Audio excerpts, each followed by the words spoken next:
I remember as a new mum just really feeling like how we're told to parent is so that adults can get what they want rather than babies get what they need.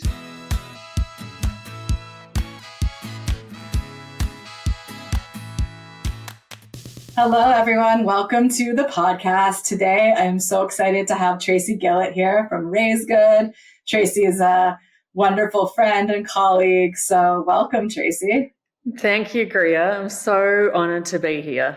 I'm so looking forward to our conversation. Me too. I look forward to all of our conversations. Me too.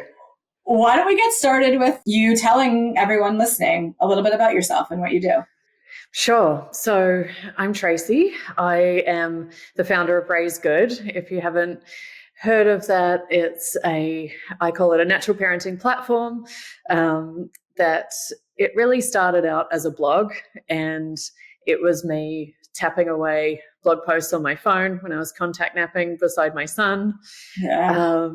And I was, as a new mother, I remember my midwife said to me when I was pregnant, we were talking about sleep, and I just ordered the crib and was getting that set up and had gone into great detail to make sure that I got something that was non-toxic and all that kind of good stuff, and the cute little crib sheets and all those things that go along so you feel prepared.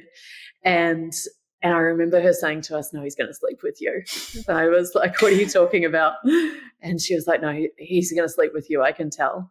And she was very confident and very English, and I was like, you're crazy. I'm not sure what you're talking about. But she had really aroused my curiosity, and so I left that appointment and started to dive into the world of attachment parenting and co-sleeping and Jim McKenna's work and all sorts of things that just were blowing my mind.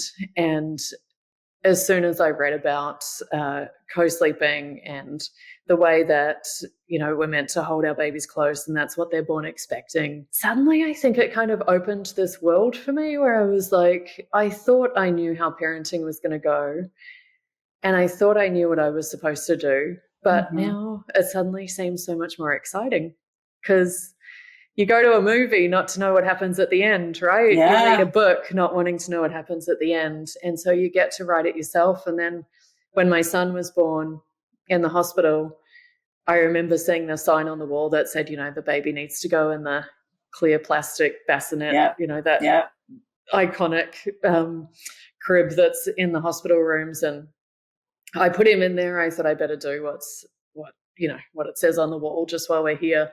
Yeah. He lasted in there for all of about 2 minutes. He was fine. But we'd gone through a 3-year fertility journey, and then I'd gone to 42 weeks of pregnancy. And I was like, are you kidding me? Like, I have waited all this time to meet my baby. What an anticlimax that he's over there and I'm here.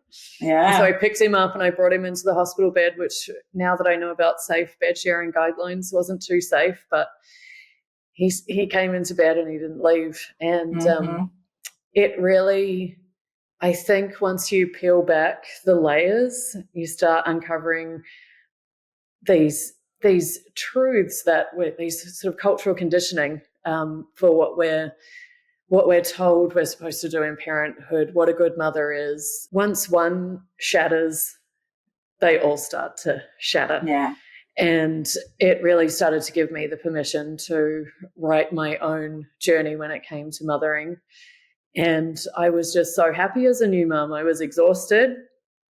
I'm not like rainbows and unicorns kind of like really overly, positive person, but I was so happy as a new mum. And other mums were noticing. And they were saying, what are you doing differently? Like, what's going on? Why are you looking so happy? Yeah, like it's all oxytocin.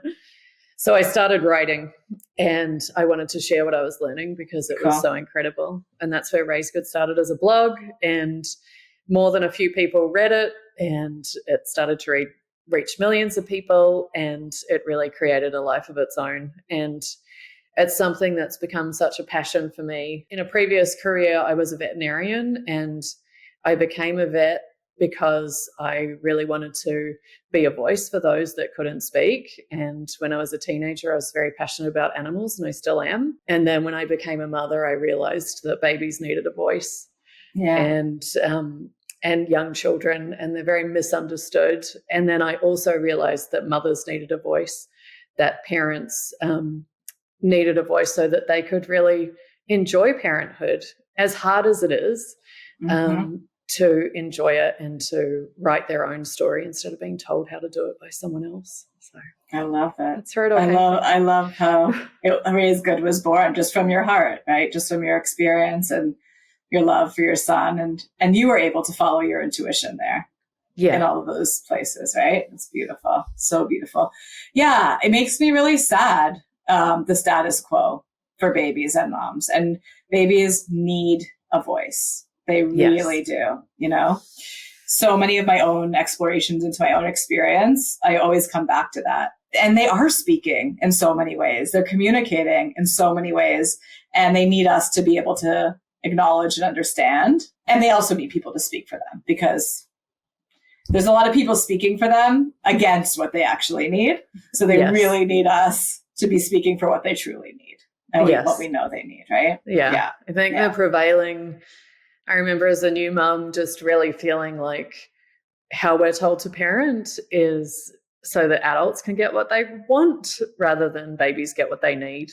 Yeah. And what I found was that when I got in flow with what my baby was born expecting and with what his needs were, you kind of get into that river, like that flow, and it just becomes easier. And yes, there's going to be rapids and there's going to be the occasional waterfall, but you're at least going in the same direction as your kid. You're not trying to paddle upstream. You're kind of paddling upstream with society, but you got to make a choice between the two, right?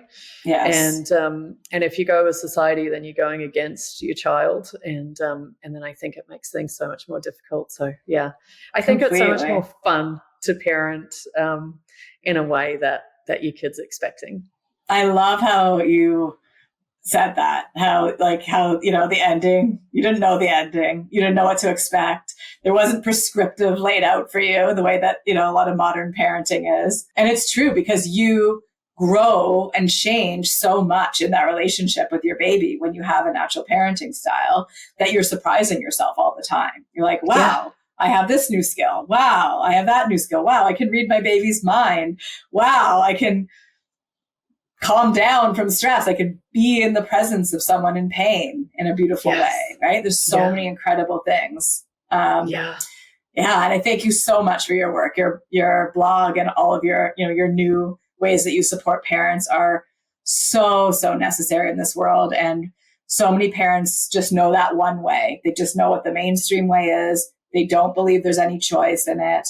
And I had this discussion with a colleague a long time ago. It's like, what do we give new parents to just open their eyes to all of this, right? And so your blog's off top of that list. Thank you. All of your work, top of that list. James McKenna's book, I like to think my book can help people as well. There's a nice list, right? I actually have something on my website that has a list of books and a list of websites that is a place to start, right? Just to be open, right? Absolutely. It's so important. And like you said, like you didn't know how to sleep safely with your son in the hospital. A lot of parents don't, but now your blog's there. We've got, Co-Sleepy. We've got, James McKenna's stuff more widely known. We have Joey Band, which is a great product that can help. So that stuff is luckily there. And when my son was born 6 years ago, there was none of that for me either. It's really very recent that this beautiful explosion of knowledge and resources are out. Right? We're gaining momentum. Yes, and it's awesome. Yeah, completely. So along with that, with sleep and all the support that parents get, I wanted to talk to you today about a phenomenon that just keeps coming back to haunt us. I kind of have this wishful, because I am an optimist. I have this wishful thinking. It's like, oh, we've made so much change. Like things are so great now. And then you just get pulled down with this, with the knowledge that parents are really being put in positions where they have to separate from their own intuition, separate from their baby, in some cases, in a way that causes lifelong ruptures in relationships and in health, right? It's very serious. Recently, I had 2 babies in my life around 3 months. Actually, today, heard this news twice today. Babies at 3 months going to their pediatrician, the pediatrician saying, "Oh, your baby must be in a sleep regression right now. Time to get out the sleep training instructions." And, printing out a generic extinction or Ferber protocol from their PDFs and sending the parents on their way. Tough stuff. Tough. Yeah. Heartbreaking. And all too common. Yeah. All too common. And like you, sometimes I think I get into my own little bubble, and then occasionally it'll be burst by somebody sending in a message like that. And I'm like, seriously? Is that still happening? Like, it's 2025. How could that be happening? This is not 1925. But yeah, a lot, that's when it originated, wasn't it? Like we talk a lot about the history of sleep training, early 1900s. That thinking still exists. And, I talk to new mothers a lot about, I think new parenthood is often the time when we suddenly find our voice and we suddenly have something that we need to stand up for. So many of us are raised to be people pleasers and to pay attention to authority. For some reason, I've never really paid attention to authority. Me too. I do. Yeah, I do, but I'm happy to question it. But that's often the first time when mums need to question it. And I think, pediatricians, doctors can still be up on a bit of a pedestal in terms of their authority. And I think that can really undermine a mother's confidence when the pediatrician's saying, now it's time for sleep training. Yes. I think to the extent that a lot of parents think that sleep training is just something inevitable that they have to do, that it's almost a rite of passage. And it's so sad because it starts to instill this idea into parents that your child's broken and something needs fixing. And here's the solution. Mm-hmm. So, it's obviously absolutely not what they need. Yeah. And it is surprising now that, you see so clearly that unless a doctor has taken a course in infant mental health and or breastfeeding, lactation, they are completely speaking out of their scope by giving their patients information on sleep and feeding. And so that's one message today is please trust your doctor and, on everything that is in their scope. Obviously ask questions, obviously ask for alternatives, do your research, get second opinions. All this kind of stuff is important. But we know what doctors are trained in. Yes. And it is not infant sleep and it is not infant feeding. Yes, absolutely. Absolutely. Yeah. And I feel for doctors too. I know from my days of being a vet, people would come in and they think that I know everything about animals. And I'm like, no, that's not what I learned. Yes. But I think, and so I feel for doctors, if they are being asked about everything, but often it's not necessarily that they're being asked, they're just volunteering that information. Right. That's right. And so it's this understanding. I go to my medical doctor. I just see my medical doctor as part of my healthcare team. And I know what's in their toolbox and I know what's not in their toolbox. They're amazing for diagnosis. They're amazing for emergency care. If I get hit by a bus, I don't want some homeopathy. I want to be taken to the ER. If I have a broken leg. So if your child has a medical problem, then that's fantastic to go there. Yes. I also go to a naturopath, or I go to a homeopath, or I go to a physiotherapist, and each has their specialty. Yeah. But doctors very much are not specialists when it comes to sleep or breastfeeding. Yeah. And there's a long history within pediatrics with formula companies and all of that kind of stuff, which I think still carries on today and influences some of the opinions that come through. But yeah, I would just really encourage mothers to take it with a grain of salt when they're given any kind of advice from their pediatrician. When it comes to sleep, and to step up and say, no, thank you so much, but I really don't need any advice on sleep. We've got it. Yeah. And talking to someone like yourself. It's a lot to ask, right? I think it's too much to ask of doctors. And my plea to doctors is, please just say when something's out of your scope. Just please do it. If you are not very well educated in the subject, just say, sleep's not my area of expertise, or breastfeeding's not my area of expertise. Here's a lactation consultant, or here is a sleep, doctor, hopefully somebody that has taken a training like mine, or, the other ones out there that are supportive of infant sleep, to, teach parents based on the science of sleep, right? Which is really, really important. So that's my plea for doctors, and for parents is have that confidence to not be a people pleaser in that situation, to be your baby's protector in those situations. And exactly like what you said, say respectfully, I'm hearing you. That's it. Yeah. You don't have to say anything else. My doctor at 6 months told me, she's like, oh, is your baby still waking up? I was like, yeah. And I just feed him right back to sleep. No big deal. And she's like, he doesn't need any more milk any night. And I was like, okay. That's your opinion. Never talked about it again. I was like, cool, got it. Yeah.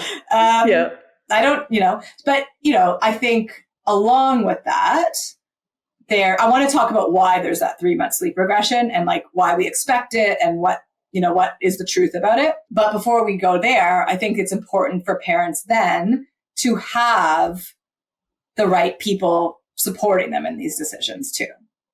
Right. Absolutely. To support them, to support the sleep, just to keep breastfeeding going as long as is good for them. Because we really need that. We can't do that alone. No, either, we can't do it alone. And we were never meant to do it alone. There was meant to be a village, and there's been a rupture in that transfer of information from, maternal elders. And so I wish that no one would need to read a parenting book or seek out an expert or go to a psychologist or all those things. But we need that. That is now our village of support, and we're trying to relearn so much of what we already know. What you and I both teach is nothing new. It's ancient wisdom that's been forgotten.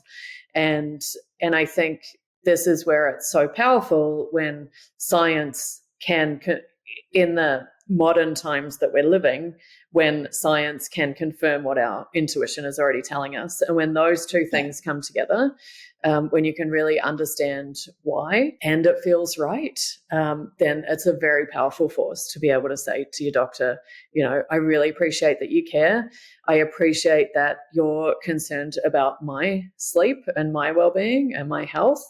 But my job right now is to look after my baby, to look after myself as well. And for me to be able to feel confident in that, I need to be able to follow what I know what's right for me, and to not have that undermined by somebody else. Yes, because that can happen it's too. A real relearning. Yeah. Yeah. Some people come back to me and say their doctors told them, so if their baby's not sleeping through the night by 9 months, their doctor's like, you caused this, you're a bad mother. They'll go to that length to say, you are a bad mother. You failed your baby. You didn't sleep train them at 3 months old. Shame, shame, shame. It's just crazy talk. Just get out your pad and write a prescription for postpartum depression. Get severely depressed. Here you go. Yeah, I know. Tragic. Yeah. And I'm no I wouldn't even try to venture into the world of talking about postpartum depression, but I felt very strongly when I was a new mum, and I have a blog post on my website from a mum who experienced postpartum depression, and Zelma Tolley, she's from Australia and she's a beautiful writer, and she really helped to bring in that link of she was being forced to separate from her baby, the sleep training clinics that exist in Australia, all that kind of pushing all of that stuff. And I can't help but think, these hormones like oxytocin and prolactin, all of these things that are meant to be protective for mums, and then we're taking that away. How can that not have an impact on depression and anxiety Completely. when these things are protective. Moms and babies are one physiological organism. Their hormones are connected, their states are connected, and if we separate them, it's potentially very harmful for both. Yeah, it really absolutely. is. Yeah. So let's tell us what up. happens at this 3 months. Yeah, let's clear Tell us it about up. the progression. And then we're going to give people a really good resource too. Yeah. A few. So for me, sometimes I smile when things are very painful and uncomfortable. That's like one of my I do that too sometimes. My things. Yeah. Okay. So I'm probably going to smile through this. I'm going to try to let's be, rooted in the truth. It really, really is deeply painful to me to hear this to the 3-month-olds. Their sleeps in this regression, which means that they're waking up more frequently than they probably previously did. A lot of babies sleep very well between 2 and 3 months.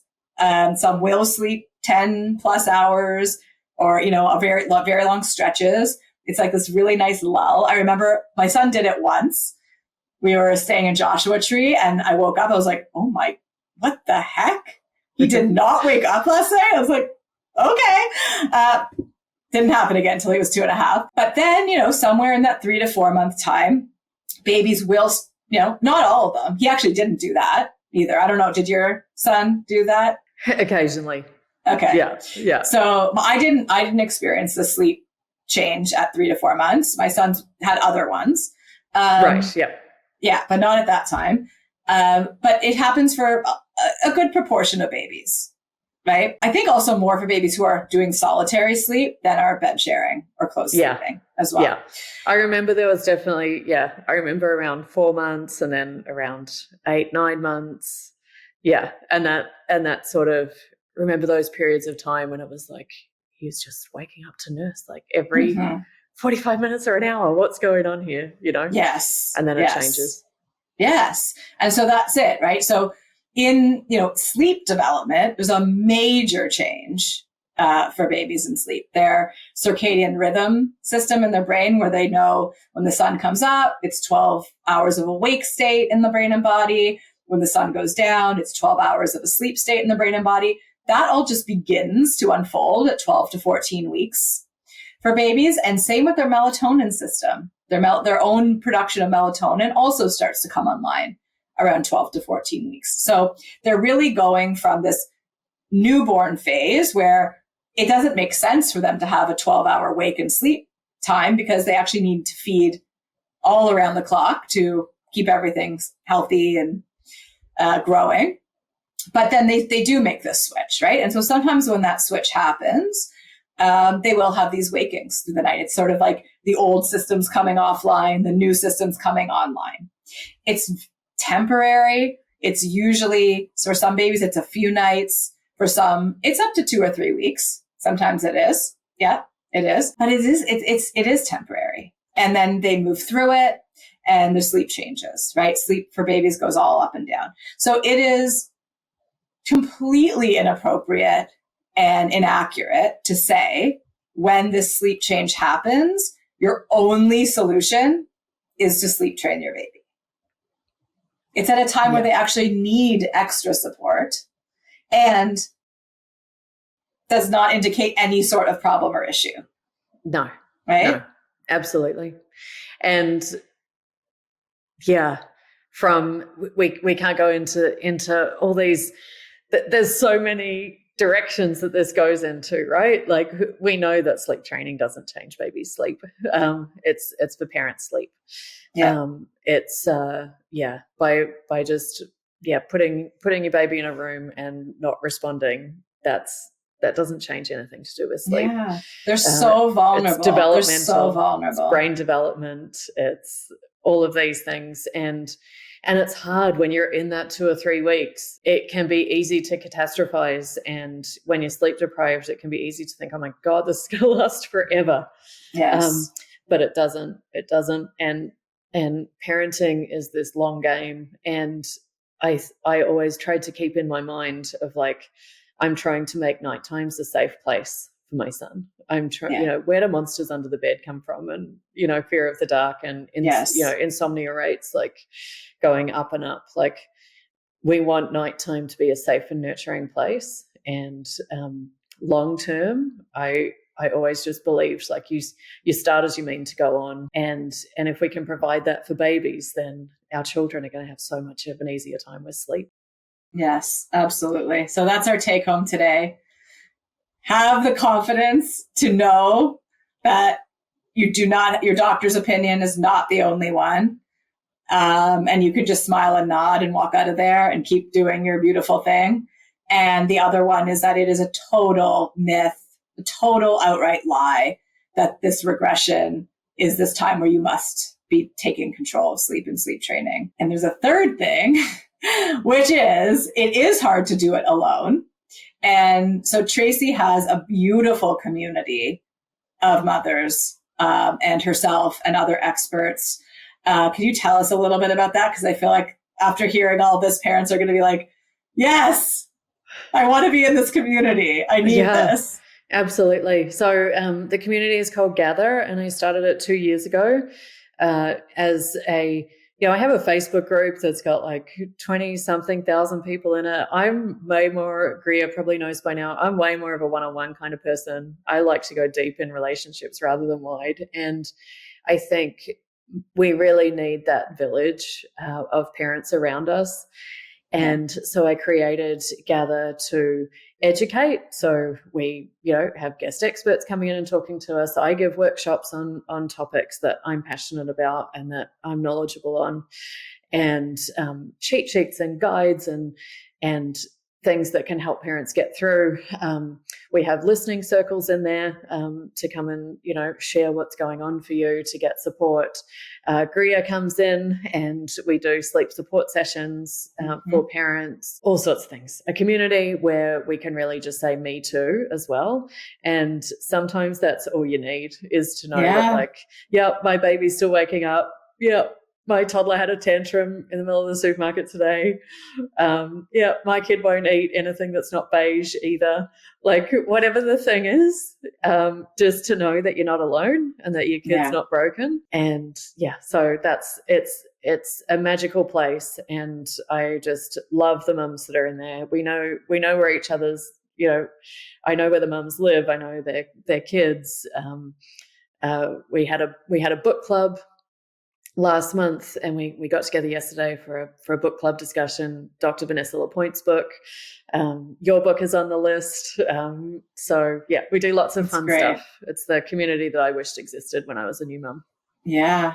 And this type of parenting can be very lonely. And when I do one-on-one sessions with people and they bring this up, I always say, join Tracy's group, get into some Facebook groups in your local community and say, I'm, bed sharing, breastfeeding, responsive, whatever you describe yourself as, who else is out there, and connect with someone who's doing it the same way, at least one person or a beautiful group like yours. It's so important in those days. Yeah, absolutely. Yeah. And there's no one size fits all. There's no rules in the group. If you don't breastfeed, if you can't breastfeed, if you don't baby wear, there's no there's everyone belongs. What connects us is that intention, that prioritizing relationship and connection with our kids. And you can do that in so many different ways. Completely. So it's not a one size I didn't mean to say that either. Nurture looks a million. I just want to make sure. So many different ways. Yeah. So many different ways. Babies that you can sleep in their own space. You can feed them anyway. But yes, exactly. We want to keep the connection, right? The emotional connection. Yeah. Beautiful. Well, thank you so much, Tracy. We'll put all your info in the show notes, and we'll do this again soon, I hope. Yeah. Sounds awesome. Thank you, Greer. Thank you.